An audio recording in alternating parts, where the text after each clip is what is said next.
Le agradezco al ministro de Economía que esté con nosotros. Luis Caputo está con nosotros. Muchas gracias, Luis. Al contrario, gracias. Desde el anuncio de ayer que el gobierno va a presentar en el Congreso un decreto para solicitar el apoyo de este acuerdo que vamos a tener con el Fondo Monetario Internacional, hay muchas dudas y hay muchas preguntas con respecto a esto.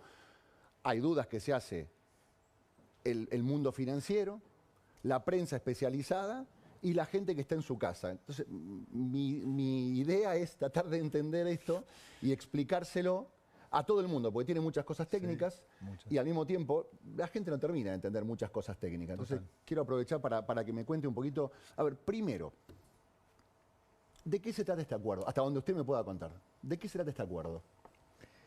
A ver, este acuerdo es esencialmente para continuar con lo que siempre fue nuestro programa, es decir, hacer un programa económico sólido que derive en una menor inflación, que derive en una mayor inversión, que derive en menos impuestos, que puedan hacer más competitivas a las empresas, que derive en mejores productos con mejores precios para la gente.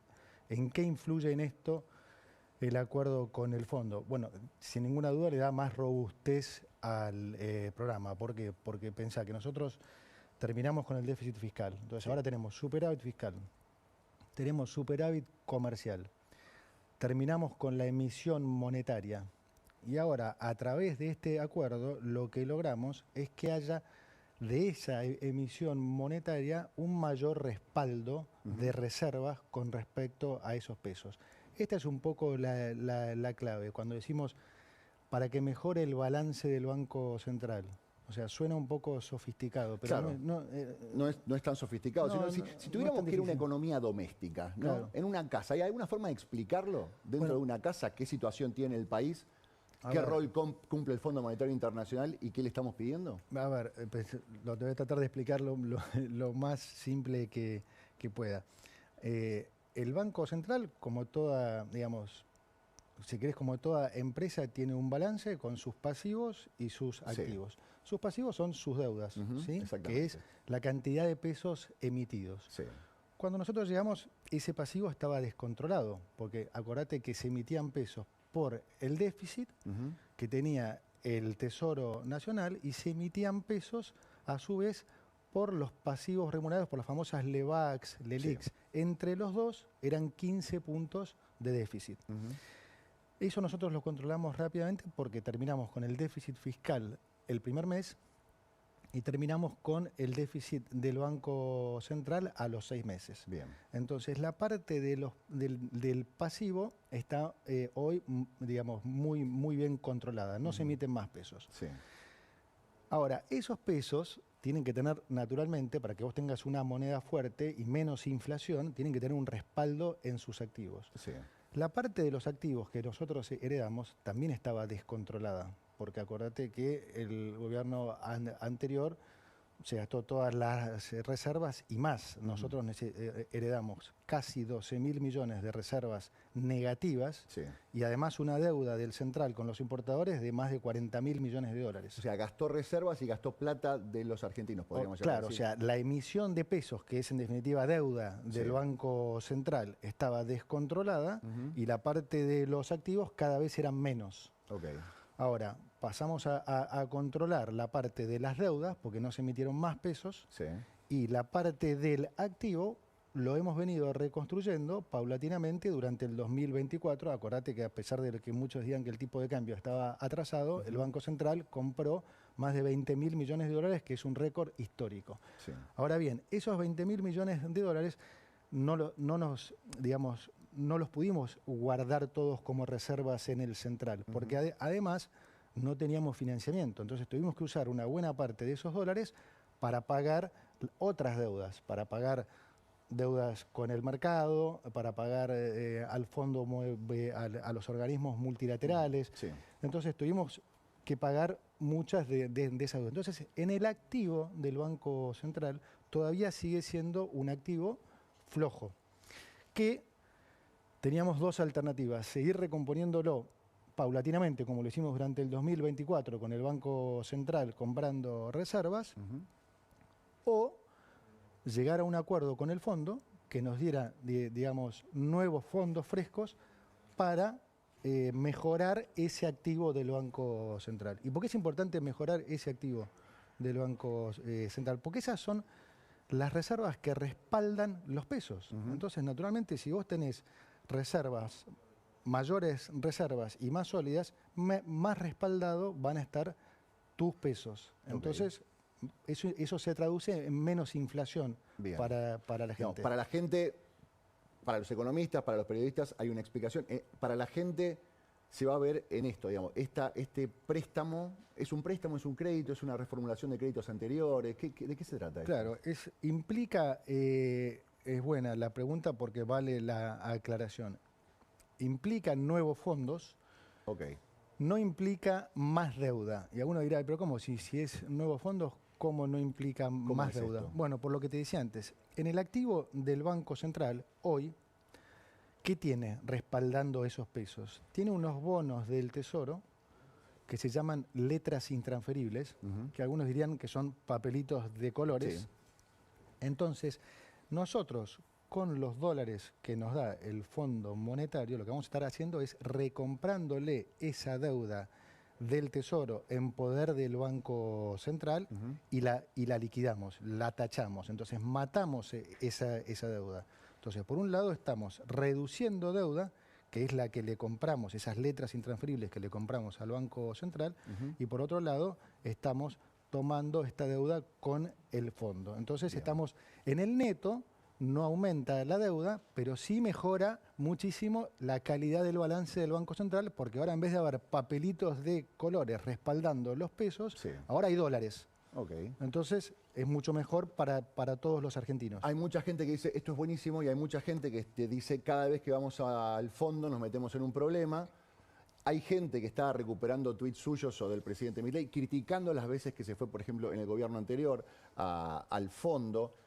Y la pregunta es, ¿por qué esta vez va a ser distinto que las últimas veces que fuimos con el fondo? Cuando fuimos al fondo con el gobierno de Macri tuvimos un inconveniente bastante importante. Hay mucha gente que sigue reclamando con respecto a eso. ¿En qué se diferencia este nuevo acuerdo con el fondo y por qué esta vez va a funcionar? Se diferencia en que este programa es absolutamente diferente a lo que se hizo siempre. Eso que dicen muchos erróneamente ya la vimos, ¿no? Sí. Yo digo, mira, no pudiste haberla visto porque no pasó nunca. Esto que hicimos nosotros no se hizo en Argentina en 120 años. Entonces, no se vio porque no se hizo. Nunca un gobierno fue a un orden macroeconómico por decisión política. De los últimos 123 años, en Argentina, 113 tuvo déficit fiscal, que fue siempre la madre de nuestro problema, ¿no? Sí. Y que se traducía en las cosas que la gente veía, que era mayor inflación, suba del dólar, defaults y demás. Ahora, el origen, ¿cuál fue siempre? El déficit. Este fue el único gobierno que sin ir a una crisis, no solo sin ir a una crisis, sino evitándola, atacó el problema de raíz y terminó con el déficit fiscal. Entonces, la realidad, para ponerlo en términos simples, yo es como que digo siempre, pongo el ejemplo de un mal y un buen alumno. Hay mucha gente que se comió el cuento que Argentina no fue mal por 120 y pico de años por factores externos, por complots, por cosas, digamos, ajenas a nosotros. A Argentina le fue mal durante 120 años porque hizo las cosas mal, porque era un mal alumno. Porque como dije antes, en el 90% de los años tuvo déficit. Y cuando no lo tuvo, no fue por decisión política, sino porque venía de una crisis y la crisis hizo el ajuste, o porque vendía las joyas de la abuela, o porque subía infinitamente impuestos, digamos. Nosotros estamos haciendo algo, lo opuesto a lo que se hizo en los últimos 120 años. Redujimos el déficit a cero, estamos en superávit, pero no subiendo impuestos, sino reduciendo el gasto. Y eso nos permitió bajar impuestos. Es decir, estamos deshaciendo todo ese círculo vicioso que llevó a Argentina a tener mayor pobreza, precios mucho más altos, empresas no competitivas, un dólar que se multiplicó por 1.200 en los últimos 25 años, por 80 en los últimos 8 años, para los que piden devaluación, digo, ¿quieren seguir devaluando? O sea, devaluamos récord mundial de devaluación y estamos peor que nunca. Sí, por supuesto que sí. Ministro, a ver, Ahora no, estábamos, digo. usted plantea esta cuestión es otra Argentina, es otro plan, es otra idea económica. Sí. Es el mismo fondo. Mucha gente dice, el fondo nos va a pedir un montón de cosas, el fondo nunca te da las cosas sin nada a cambio, se van a querer meter en los impuestos, se van a querer meter en la edad jubilatoria, se van a querer meter en la cotización del dólar, nos van a obligar a devaluar, nos van a limitar, le van a limitar a usted y a su equipo económico las decisiones que tomen. ¿Qué pasa con el fondo? Ya me explicó que desde este lado la cosa es distinta. Sí, totalmente. ¿Del lado de enfrente la cosa sigue igual o es distinta? No, es totalmente distinta. De hecho, me voy a permitirme una infidencia, pero en la última reunión que tuvimos, esa que tuiteó Gita Gopenak, dijo, ojalá tuviéramos más países como Argentina, porque ustedes, o sea, nosotros pensá que nos pusimos metas más desafiantes que el fondo y además las sobrecumplimos. O sea, eso al fondo no le pasó nunca. Entonces el fondo con Argentina está en shock porque por todo lo que hicimos, porque no se esperaba nunca eso, y por cómo resultó. Porque ellos, la realidad es que cuando a principio de año, cuando nosotros les contábamos, porque esto acordate que yo lo expliqué desde el día 1, y cuando se los contábamos a ellos también tenían sus dudas, como tenían mucha gente. Van a decir, ¿cómo vas a hacer para ir a déficit cero? ¿Cómo van a hacer si tenés tasa de interés real negativa? O sea, una tasa de interés más baja que la inflación, ¿se te va a ir el dólar al demonio? No, no se nos va a ir el dólar al demonio porque vamos a hacer un instrumento financiero que es el BOPREAL, que nos va a ayudar a controlar la suba del dólar, que nos va a permitir eliminar pesos y nos va a permitir solucionar el problema comercial. Después pensaban, bueno, pero ¿será que van a tener que devaluar igualmente porque la inflación va a bajar rápido? Sí, la inflación bajó más rápido de lo que todo el mundo pensaba también. Después se pensaba que iba a ser a costa de una recesión infinita. Y en realidad crecimos al 5,5%. O sea, Horacio, en serio, se están reescribiendo libros. Pensá que nosotros hicimos un ajuste del gasto del 30% y la economía terminó el año creciendo 5,5%. O sea, el fondo que entiende de esto está choqueado y de hecho las negociaciones fueron realmente muy amistosas porque ellos muy bien reconocen todo el esfuerzo que han hecho los argentinos, reconocen los resultados del programa. ¿Qué le pide el fondo? Porque estamos acostumbrados a que el fondo siempre nos pida algo y hay mucha gente que dice, yo sospecho que no nos estén pidiendo nada, que todo sea tan buena onda, que nos quieren tanto que están dispuestos a renegociar y mandarnos plata fresca. Siempre nos piden ajustar el tipo de cambio. ¿Está dentro de la negociación con el Fondo Monetario Internacional? Nunca, jamás. ¿No le están pidiendo una devaluación? Nunca. Hay mucha gente que está diciendo, esto es parte de la negociación. Mirá. ¿Devaluar o establecer una especie de banda cambiaria, de franja cambiaria? No, me alegro que lo preguntes porque siempre digo, o sea, escúchennos a nosotros. Porque la realidad es que nosotros no hemos hecho otra cosa que decirles la verdad a la gente y algunos colegas o algunos que se venden como que tienen información, lo único que hacen es confundir a la gente. Nosotros siempre les decimos la verdad. Siempre dijimos que el fondo no nos pidió devaluación y el fondo nunca nos pidió devaluación. Nunca. No. Y la verdad que el programa en sí es un programa que, digamos, que lo teníamos definido con el fondo en lo básico desde ya hace bastante. Todo este último tiempo fue más un tema de, bueno, cuántos fondos nuevos se iban a requerir para de vuelta mejorar el activo del Banco Central y que entonces haya un respaldo acorde al nivel de pasivos que tiene el Banco Central. Eso fue en definitiva lo que llevó el último tiempo la negociación. Y acá hay dos cuestiones, digamos, hay un monto que es de renegociación y hay un monto que es de fondos frescos. Bueno, no, es un monto, es un monto ¿Es un monto X, total? Sí, X. Es un monto total. ¿Ya está definido? ¿Me lo puede contar? ¿Todavía no? No lo puedo, obviamente eso es confidencial, es un monto que está definido con el staff. Entonces, está definido el programa y el monto, ¿no? Hemos modelado muchos escenarios para probar que ese era el monto que se necesitaba. El staff estuvo de acuerdo tanto con el programa como con el monto y ahora lo que hace el staff es elevarlo al board. Ahora, el board del fondo es en definitiva después el que decide si efectivamente le pone el gancho a ese acuerdo. Con respecto a la cotización del dólar, que es algo que nos marca, por lo menos a nosotros, los entre comillas, ciudadanos comunes, la economía. Es como un valor que tenemos de referencia para saber cuánto ganamos, si ganamos bien, si más o menos, si esto es caro, si esto es barato. Ustedes arrancaron con esta idea de ir depreciando el peso 2% en forma mensual, ahora está en el 1%. ¿Se modifica esa política cambiaria con este acuerdo? Mira, de lo que puedo decir, lo importante para la gente es dos cosas. Una, que no cambia nada digamos, pero no cambia nada por la robustez de nuestro programa. O sea, vos pensás que hoy ese pasivo que yo te cuento del Banco Central, y típicamente en Argentina, Horacio, estuvo entre 14 y 18 puntos de Producto Bruto. Olvídate de que es como 14 o 18 puntos de Producto Bruto, puede sonar muy técnico, pero quédate con el número nomás Sí. para entender esto. Hoy ese número es menos de 7%. ¿Qué quiere decir esto traducido? Que lo que dije casi en la primera entrevista que me hicieron hace 14 meses. Vamos a ir a una competencia de monedas donde, aunque parezca alocado, van a terminar faltando pesos y la moneda fuerte va a ser el peso. Eso yo lo dije hace 14 meses. Y hoy estamos en esa situación.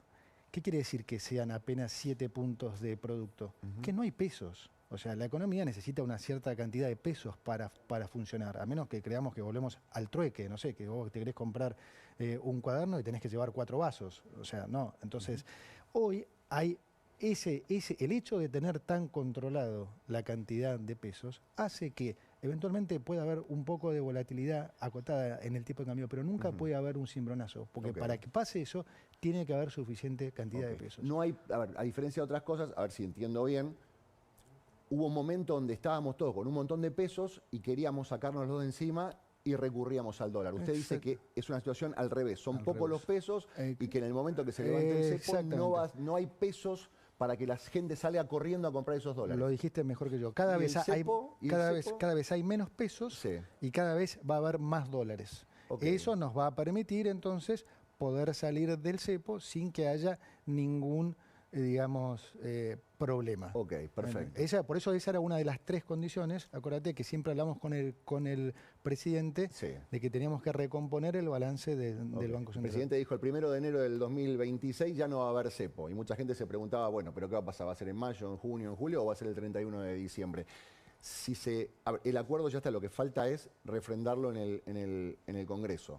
Claro. Acordando esto, ¿estamos más cerca de levantar ese cepo? Sin duda estamos más cerca, porque el otro proceso, el presidente decía bien, en ese momento no teníamos un acuerdo, entonces el proceso gradual, si hubiéramos hecho como en el 2024, de ir comprando dólares con el banco a través del Banco Central, nos hubiera llevado mucho más tiempo. Claro. Esto es una cosa.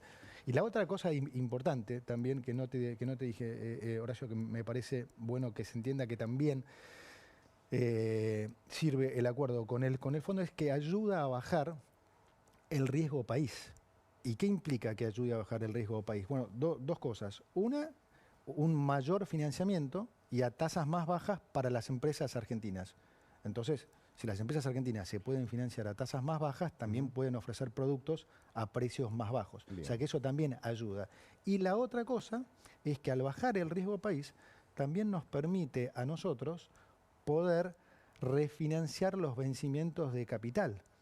Entonces, eso es clave, porque si nosotros podemos refinanciar los vencimientos de capital, que es lo normal, lo que hacen todos los países del mundo, pero nosotros no, porque no tenemos financiamiento, entonces esas reservas que nosotros tenemos en el central no se van. Entonces siguen respaldando estos pesos, que además ya no emitimos más. Si nosotros no tuviéramos que hacer, si no pudiéramos hacer refinanciamiento del capital de la deuda, pasaría lo que pasó durante el 2024, que por más que compremos reservas, se nos van por pagos de deuda.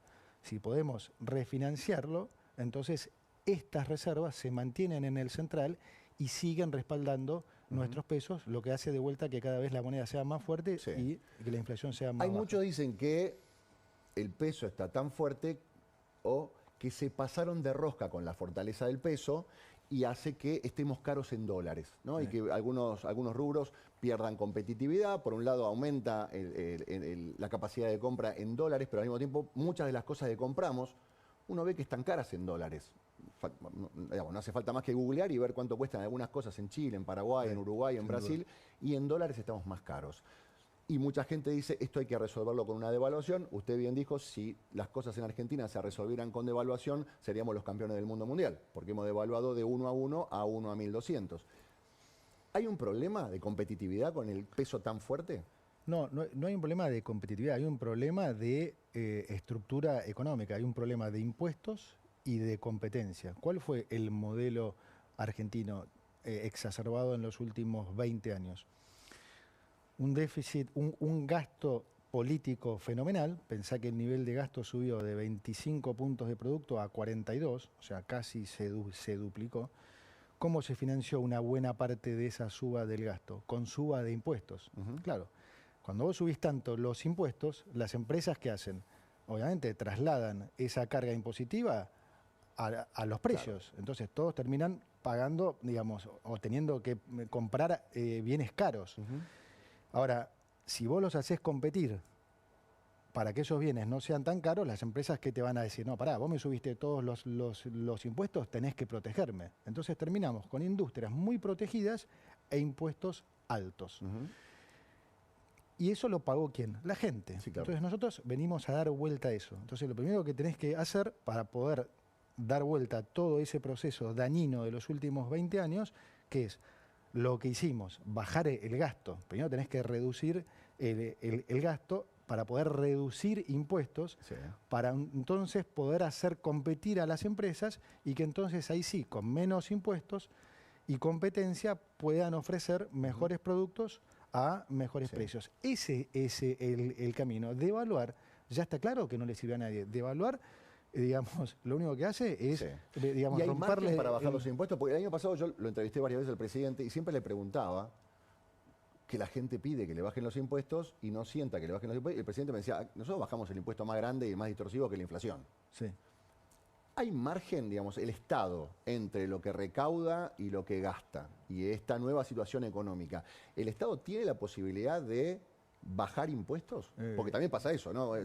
Los impuestos, sí, pero el impuesto también de impuestos se nutre el Estado para hacer un montón de cosas. Buena pregunta y te voy a decir, a ver, nosotros no solo bajamos el gasto, sino que bajamos impuestos. Bajamos, como bien dice el presidente, el peor de los impuestos, que es el inflacionario, porque es el que más le pega al que menos tiene, pero acordate, eliminamos el impuesto país. Estoy hablando, Horacio, de un impuesto que recaudó el año pasado 1,5 puntos de producto, o sea, casi 10.000 millones de dólares. Lo eliminamos. Todos decían, no, va a ser imposible. Bueno, claro, lo eliminamos. Eliminamos los aranceles a las economías regionales, le bajamos los aranceles también al campo, eliminamos el impuesto a las transacciones inmobiliarias, bajamos otros aranceles de bienes de capital. O sea, en solo estos 14 meses bajamos ya muchos impuestos. ¿Cómo podemos seguir bajando? Que es la pregunta tuya. Bueno, hay dos formas. En la medida que la economía siga creciendo, eso implica que nosotros empezamos a recibir mayores ingresos, no porque aumentamos impuestos, sino porque la economía crece, entonces empezamos a recaudar más. Pero por otro lado, nosotros no cesamos en la motosierra, seguimos ajustando gastos. Entonces, lo que buscamos es tener cada vez más superávit para poder bajar más impuestos. Entonces, claro que lo vamos a seguir haciendo, es parte de lo que el presidente anunció en su discurso, ¿no? ¿Qué se viene para este año? Reformas estructurales, más desregulaciones, más bajas de impuestos, y todo eso se va a traducir de vuelta para la gente en mayor inversión, mayor empleo, mejores salarios. Okay. O sea, lo que ustedes plantean es, a diferencia de lo que dicen otros, hay que devaluar y hay que ser competitivo con la moneda. Usted lo que dice, hay que bajarle impuestos. El precio tiene que ser competitivo por la carga impositiva y no por distorsionar el valor de la moneda. Obvio. Pasa por ese lado. Claro, o sea, y vos pensás que es un esquema. O sea, hay que romper ciertos mitos que se instalaron durante 20 años. Ese es un desafío enorme. Yo lo decía ayer en Mendoza, porque no es solo el daño económico que ha hecho el modelo anterior, ha hecho daño en serio psicológico. en todas las diferentes capas. Yo lo veo en todas las diferentes capas. Pensá de vuelta. A la clase baja se le hizo creer que ellos no tenían opción de nada y que solo podían vivir de dádivas del Estado, de subsidios, que ni siquiera se las daban todas, le sacaban la mitad, porque de todo hacen un negocio, entonces la mitad iba para los gerentes de la pobreza, ¿sí? Y ellos estaban destinados a hacer lo que el gobierno les decía, bueno, andá a marchar acá, andá a marchar allá o no te doy nada. No puede ser eso. A la clase media le hicieron creer que si veraneaba en Brasil, Argentina tenía un problema. O sea, ¿cómo puede ser que sea un problema que un argentino de clase media veranee en Brasil, que es un país vecino, que llegase en auto? O sea, no es que es un lujo. O sea, entonces, y sin embargo, ¿cuánta gente escuchaste este año decir, no, el dólar tiene que subir? Hay gente veraneando en Brasil. Sí. O sea, nos volvimos locos. No, sí, y lo mismo con los empresarios. Es, no, el único modelo que Argentina puede funcionar es si el dólar es carísimo, ustedes pagan sueldos miserables y nosotros los protegemos. No, es exactamente al revés. Los sueldos en Argentina no están altos, tienen que subir. Tiene que haber menos impuestos y más competencia. Bien. Le quiero preguntar cuestiones técnicas. Insisto, ¿no? Hay gente que nos está viendo que entiende todas las partes técnicas y hay gente que no entiende nada, entonces quiero ayudar a traducir esto. Hay algunos que dicen, esto debería hacerse por una ley del Congreso. Hay que presentar una ley del Congreso, tenemos que debatirla. Y el planteo del gobierno es, no, vamos a presentar un decreto de necesidad de urgencia en el que les pedimos que nos apoyen. Si una de las dos cámaras no lo rechaza, queda vigente, es ley. ¿Por qué un DNU y no otro formato? Porque si algo podemos justificar que es de necesidad y urgencia, es esto. La gente quiere salir de las restricciones cambiarias, quiere que haya más inversión, quiere que haya más trabajo, quiere que haya mejores salarios. Y, a ver, seamos francos, Horacio, o sea, si nosotros mandamos esto a las dos cámaras, donde sabemos que en el Senado hay mayoría kirchnerista y que el kirchnerismo quiere que al país le vaya mal, por definición, esto se va a demorar y mucho. Y no es un tema que se puede demorar y mucho. Entonces nosotros estamos haciendo lo que es mejor para los argentinos. Miren, este es un tema que no podemos estar dando vueltas, porque es lo que pide la gente y es lo mejor para la gente. Y hay necesidad y hay urgencia en esto. Y depende, digamos, ¿es indispensable que una de las dos cámaras lo apoye o que o que alguna de las dos no lo rechace? ¿O el acuerdo ya está avanzado y pase lo que pase en el Congreso se va a firmar igual? No, nosotros nos guiamos por la ley, o sea, mandar un DNU es parte de nuestro derecho. Entonces, ¿cuál es el camino? Esto va semana que viene a la comisión bicameral.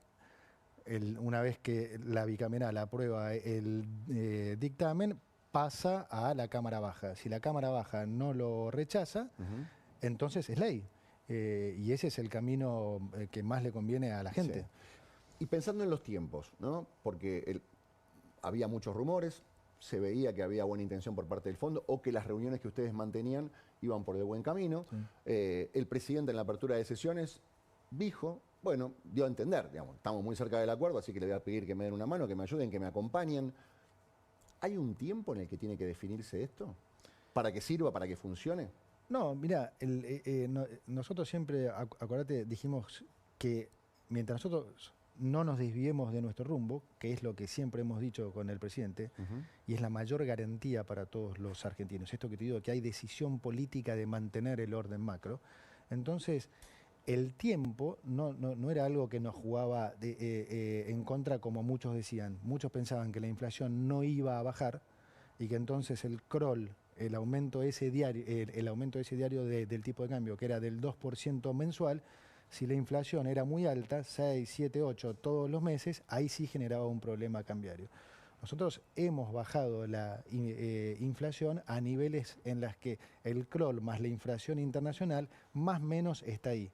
Entonces, por supuesto que es mejor que salga lo antes posible, ¿sí? Ahora, dado que esto ya convergió y que la demanda de dinero y la oferta de dinero están mucho más equilibradas hoy que cuando nosotros llegamos, es decir, el excedente monetario prácticamente es nulo, por supuesto que lo antes que se apruebe esto, mejor. Por eso decimos lo de la necesidad y urgencia, que aplica perfectamente. Bien. Usted bien describió que hay gente en el Senado especialmente que tienen otra visión de la economía, que tienen otra visión del país. ¿Qué pasa? Porque hasta ahora estamos hablando de lo importante que sería para el gobierno y para la economía del gobierno, o sea, para la economía de nuestro país, que este plan sea aprobado. ¿Qué pasa si no lo aprueban?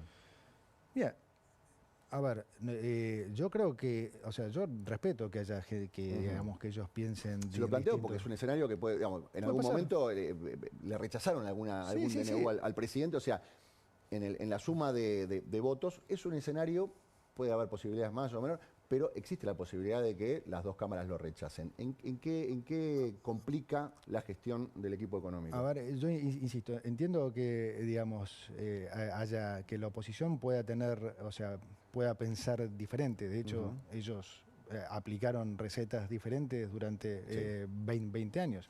Es el juego de la democracia, ¿no? Hoy la gente, ¿sí?, votó otra cosa. Nosotros estamos siguiendo un mandato muy fuerte de la gente. Nosotros no vinimos a perpetuarnos en el poder, vinimos a cumplir un mandato. Vos fíjate que, por eso digo, esto no tiene antecedente, ese cuento de ya la vimos no tiene nada que ver. Cuando un presidente hizo campaña diciendo exactamente lo que iba a hacer, no, digamos, no contándole un cuento a la gente. Después nosotros vinimos y lo ejecutamos, lo estamos ejecutando al pie de la letra. Nunca dijimos nada que no íbamos a hicimos exactamente siempre lo que dijimos que íbamos a hacer. Y además pasó lo que dijimos que iba a pasar. Lo que nos dio además también mucho más credibilidad. Eso nos dio credibilidad con la gente también. Y entonces la gente apoya al gobierno.